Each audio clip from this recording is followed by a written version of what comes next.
What a thanks. You talked about the snow, but there's been a lot of lack of ice, especially for ice fishermen who really enjoy the chance to get outside and do their sport. Our Caleb Yager is joining us tonight. Caleb, you talked last night about ice along the Great Lakes, but tonight, it wasn't really a successful ice fishing year for ice fishermen so far, right? Will that change? Yeah, good evening, Eva. Last year, I was talking with some local ice fishermen. They said last year they could only count on one hand how many times people got to go out and fish on the ice. Nothing has happened this year, and at the rate things are going right now, they might not be able to get on the ice at all this winter season. The calendar reads January, and it's supposed to look like this for ice fishermen. But the past couple of years have been tough for the popular local sport, with last year in total getting less than a week of good ice fishing conditions.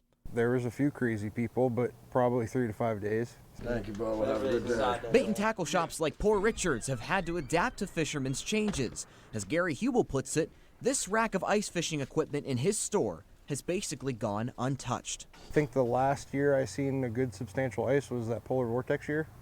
Even though the lack of ice plays a negative factor, that doesn't mean all business slows down. Yes, ice fishing, it's bad, but as far as steelhead fishing and stuff goes, it's really good. In fact, East End Angler has put a main focus on steelhead and perch fishing equipment, which is what owner Kirk Rudzinski says is popular right now along the bay, and he has completely outruled ice fishing gear.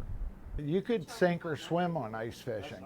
Like, we could easily go out and spend $10,000 on ice fishing equipment and there's no ice. That will sink you.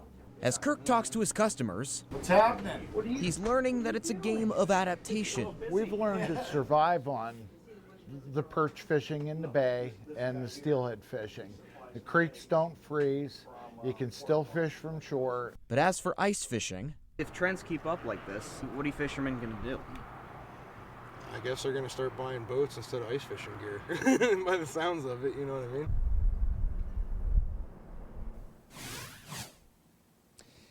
yeah, and according to the data for ice fishermen out there, it's not looking good. 0.35% ice coverage for the Great Lakes as of January 1st. That is the lowest in at least the past 50 years.